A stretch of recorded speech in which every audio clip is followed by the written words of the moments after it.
Hello everyone, hope you had a good Easter weekend wherever you are.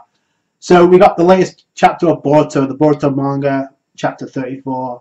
Came out over the weekend, and we got information where it's one of those chapters where it provides us with some answers but also creates the same amount of questions. I'll tell you what I mean as we go along. But we start off the chapter, and as I mentioned in my previous Boruto video, Delta was in fact still alive. However, the reason for it is because Naruto held back on his initial final Rasengan attack, so they could take Delta back with them, extract some information about the Kara organization and possibly Jigen as well. You got Kawaki saying, "What are you doing? You need to finish her off. You don't know who you deal with." Right as he's saying that, she explodes. The self-destructs. Naruto speed blitzes Himawari, Boruto, and Kawaki away so that they get caught in an explosion. That version of Delta self-destructs to prevent any information from getting leaked out. Then you see, as this is going on, you see the drone that was trying to observe Kawaki before this fight broke out. Then, while this is all going on, you got Kashin Koji, or possibly Jiraiya.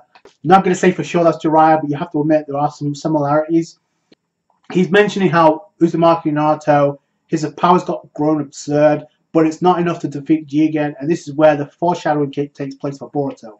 Half what it takes to unravel the secrets of the Karma Tattoo that Jigen has. The only one is capable of deciphering those secrets and possibly stopping him is in fact Uzumaki Boruto. Now, in my opinion, this is setting up a possible Jigen versus Boruto match, but I think there's going to be something added to that, and I'll tell you what I think it is by the end of this review.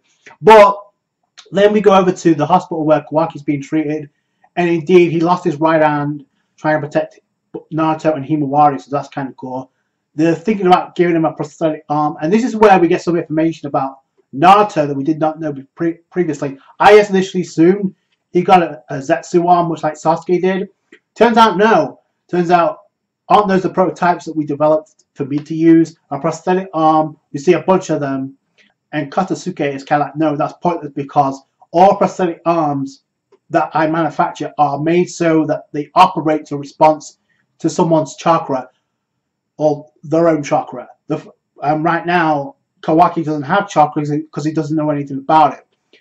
And this is where Naruto comes up with the idea to like loan chakra to Kawaki, because you see him with the prosthetic arm and then you see the chakra around his prosthetic arm. He attaches it to Kawaki and now he's able to move it.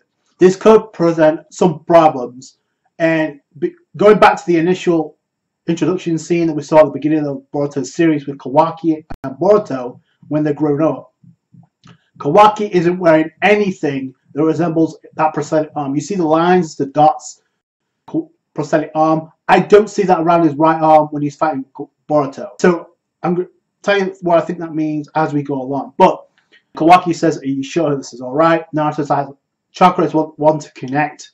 This is more appropriate." And even Boruto's like, you sure this won't be a hindrance to you? Like, learning so much chakra?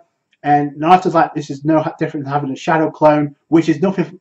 This is no problem for Naruto Jesus when the same Naruto that loaned out chakra to the Shinobi Alliance during the war, I'm pretty sure he can loan it to one person.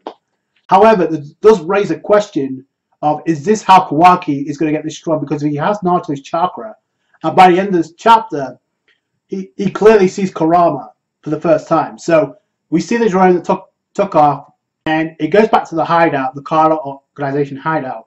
And then this is where this thing threw me the fuck off. Like, what the is going on here?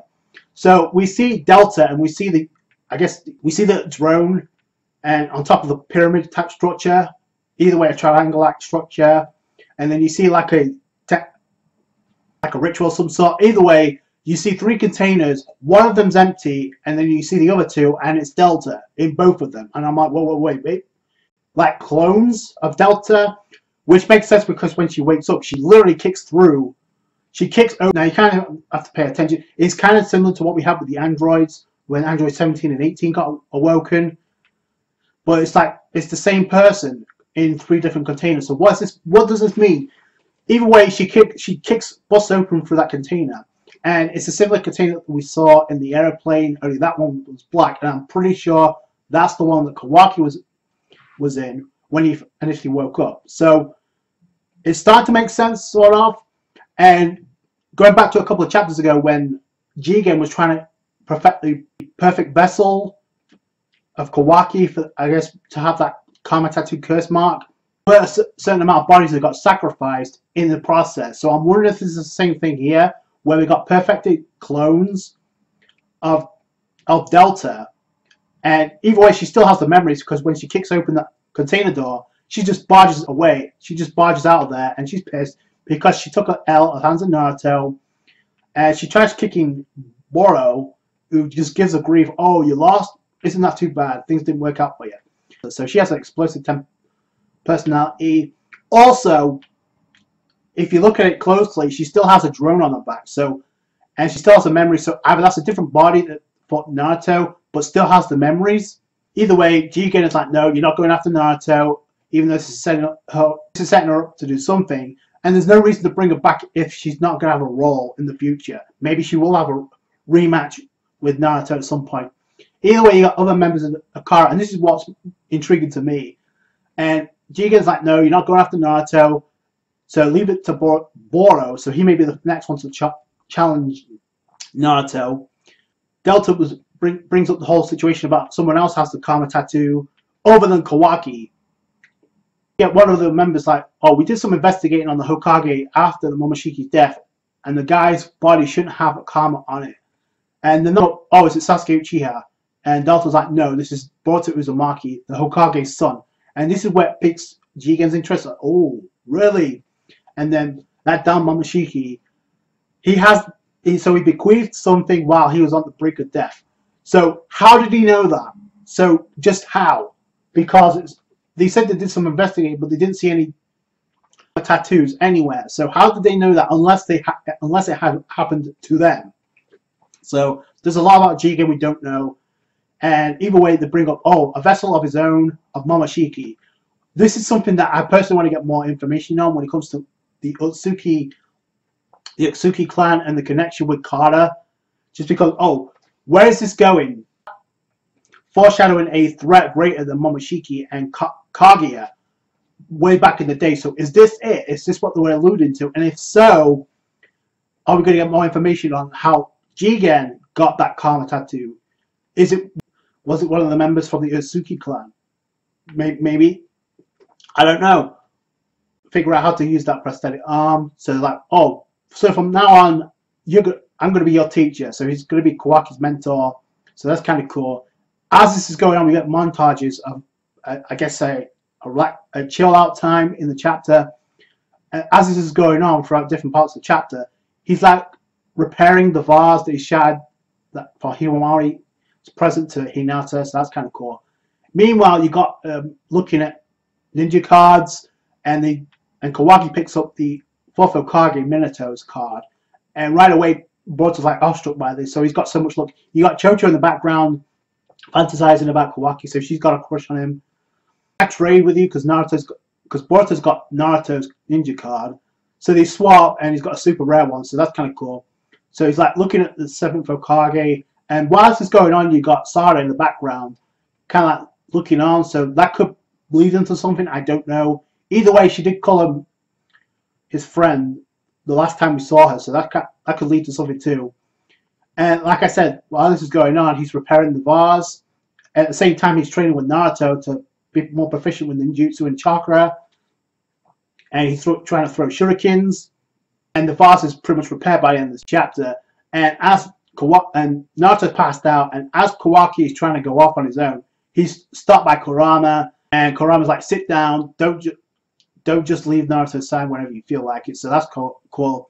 Being super, super cautious right now, because there's still some things we don't know about Kawaki. Like, could he be a spy in training? We don't know.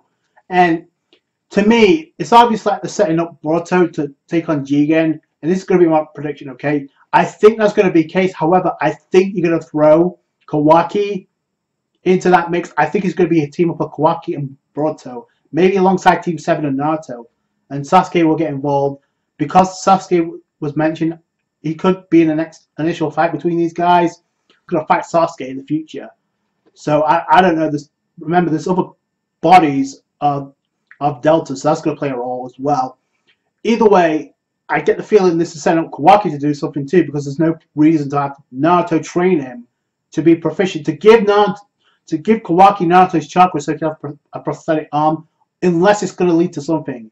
And I think the only thing that makes sense is Kawaki teaming up with Boruto to take on Jigen. Is it going to take him down? Probably. It may also explain why Kawaki gets so much more powerful as the years go on, and maybe that's the reason why he was able to say to Boruto at the beginning of the series, hey, I'm going to send you alongside the 7th in the afterlife. The age of Shinobi is over with. So maybe this is the reason. Again, I have to throw this out there. We don't see anything that resembles the prosthetic arm that we see in this chapter. So either things are going to change when we get to that scene in the present time in the manga, or something's going to happen to that body of Kawaki where we get another version, because that's been introduced.